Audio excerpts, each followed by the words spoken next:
Thanks for joining us today on Shaw TV. This is an amazing show. You're going to meet Kendra McBain, who is an amazing teenager. We introduced her to you before on Shaw TV while she was getting chemotherapy. And instead of thinking about herself, instead of feeling sorry for herself, Kendra was cooking up this walk to raise money for Cancer Care Manitoba.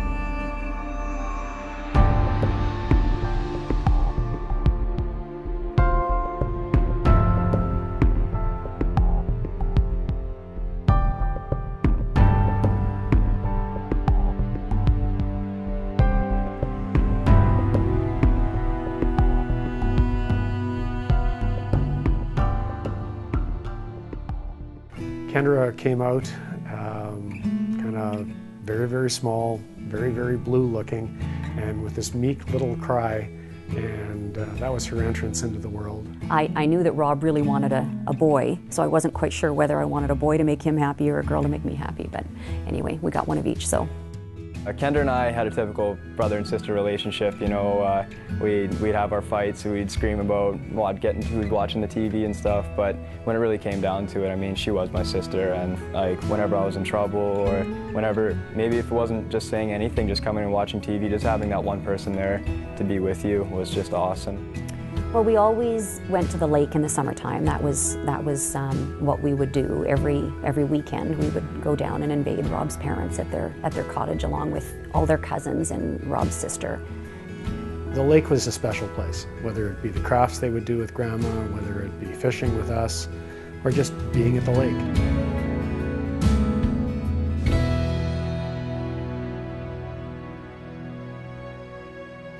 I remember we were sitting in a school play here, and she noticed a lump on her left arm, and we kind of laughed it off, and we're like, it's probably nothing, you just bruised it. I still remember it vividly. Kendra got out of the car, we're standing at the back of my truck in the driveway, and she said, Dad, I got this, Daddy, I have this bump on my arm. And I looked at her and I said, what did you do? And she said, nothing. I said, well, you know, Kendra, you must have done something. How do you get this great big bump on your arm? She said, well, it doesn't really hurt. It's just a bump. And we said, well, we better get that looked at. We'll call Auntie Heather. So I remember talking to Auntie Heather and then meeting Kendra probably at the next clinic. And I was Kendra's primary oncologist. So we work in Winnipeg, there's a whole group of us who work together, but we kind of each take the primary responsibility for the patients that we meet first. I'll never forget the phone call. Because it was these things always happen on Fridays, you know, so it was a Friday afternoon. And I was standing here in this room and talking to him on the phone. He called from Vancouver. He was out of town when he got the results, but he knew that we needed to know the answer. So he phoned us, and Rob was in the kitchen and I was here, and he said, Tammy, it's not good. And I said, what do you mean? I had no reason to suspect it was cancer.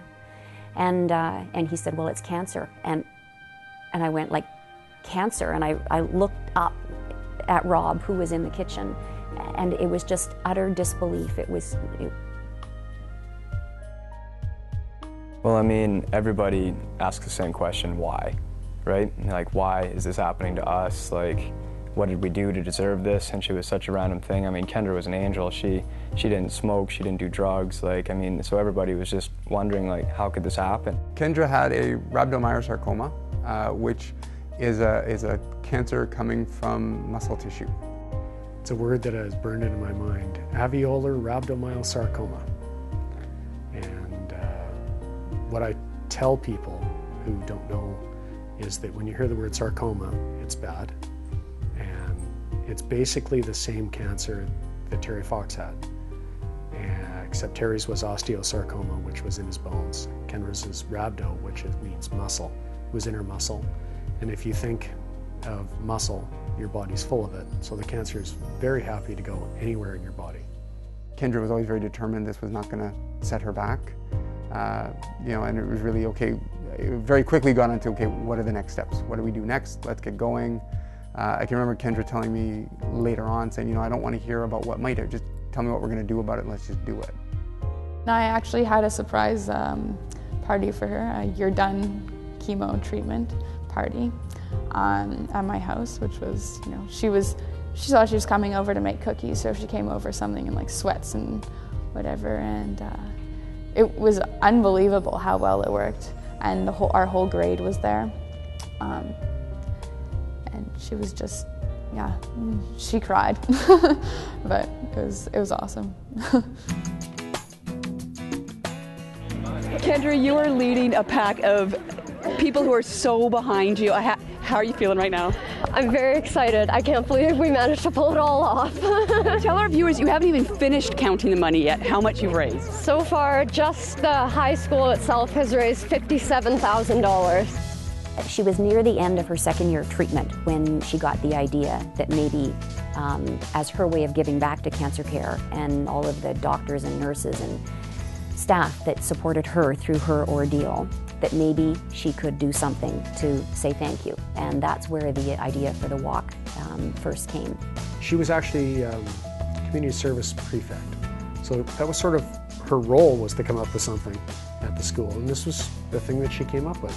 It was her idea to do this walk, which we would just do a light walk, you know, not too far, but just something to get everybody together. And at that point, she was thinking very small. She was thinking, you know, I'm one person, you know, what can I do? So, but she had school at her disposal, and there's lots of charity work, you know, being done at schools these days. And so the thought of organizing a walk wasn't out of the realm of something she thought she was capable of doing.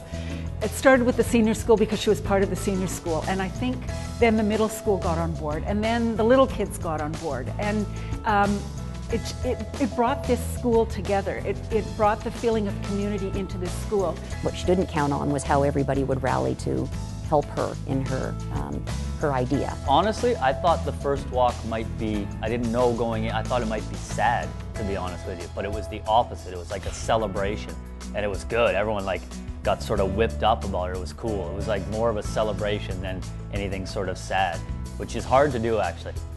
We were standing, I remember, at the back of the crowd, sort of just watching on and seeing everyone's reaction and stuff. And it was almost like she was sort of a celebrity to all these kids because everyone looked up to her, everyone knew her name, and I think everyone was really inspired by her. So it was amazing to see because I've never met anyone who's been able to draw in a crowd like that. I couldn't believe that a young woman in the prime of her life with tons of friends, very popular, absolutely beautiful, had the presence of mind to think beyond what she was suffering to other people in the community. Who would not want to help? I wanted to do everything for her. She is my forever and always heroine. There's a few people that you, within seconds of meeting them, know you're going to remember them for the rest of your life. And she's one of those ones. Like, if I had only met her once and if it was only for 10 seconds, I'd still remember. And the day of the walk when, you know, we had over 1,000 people there, all wearing purple, and she was up on stage, you know, it was amazing.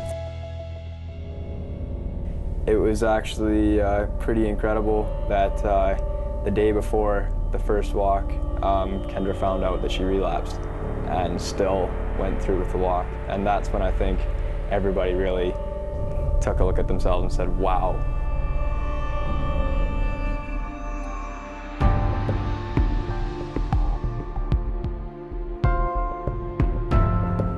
Well, that's as hard as that initial discussion is. I think the discussion of relapse is always harder because, you know, you've gotten to that point. You've finished your treatment. You've gone through all the horrible things we said you had to go through. You've done them. Everything was great, and now it's back again. I mean, I've heard about relapses and stuff, but I didn't think for a million years that it would happen to her. I thought, okay, well, I mean, she got cancer. That's rare enough. I didn't think it would come back, and so when she relapsed, that was probably the hardest on her, knowing that she fought that whole time and beat it, and we thought, okay, we're in the clear, and having her relapse was, that was just the worst. I remember probably one of the worst days of my life, getting a text from her. This was in first year university, so things were going downhill, saying, I have some bad news, are you ready for it? And I was, you know, it's not gonna get any better, of course, like whatever it is. And she said, the doctors say there's no hope, I'm just going to die. It was important to her that her life have meaning. She didn't, when she recognized that she wasn't going to be, on the world for as long as she had hoped, she wanted to accomplish something. So I think through the monies that she raised at Cancer Care, that became her legacy. That became what she accomplished. Because of her efforts and the support of the community and family behind her, 3 very critical areas have come to life at Cancer Care Manitoba. 1, a teen room that has the teen experience in mind uniquely, that can change how they feel in the time that they spend at Cancer Care.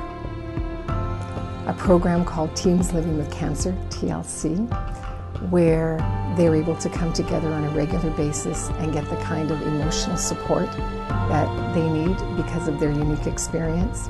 And incredibly, support for clinical research into teen cancers. And cumulatively now, what they have raised guarantees that kind of research for the next 10 years at least. That's incredible. What Kendra always said to my dad and I was just to go on and, live your life, because I don't want people, sympathizing over me. She was always a stickler like that. I always go back to when she spoke to the crowd at Kendra's Walk, the first Kendra's Walk, and she said, it's cancer is nothing to be ashamed of. There's no other way to get through it except with a smile on your face. To keep fighting. I guess that's what she wanted people to hear. And every day, she thought she was going to beat it. And she truly believed it, and I think that's why she lived so happily for the life that she had, is that she did believe she could beat it. And, as it did claim her life, but I think she didn't go down without a fight, so. Kendra said the most important thing that she said to us was she said she had 18 fabulous years of life, and she was okay with that because she looked around at some of our friends and said, your friends are miserable. I don't want 55 years of miserable life. I'm pretty happy with 18 great years. And I still to this day replay that in my mind as to saying goodbye to her, knowing that she lived.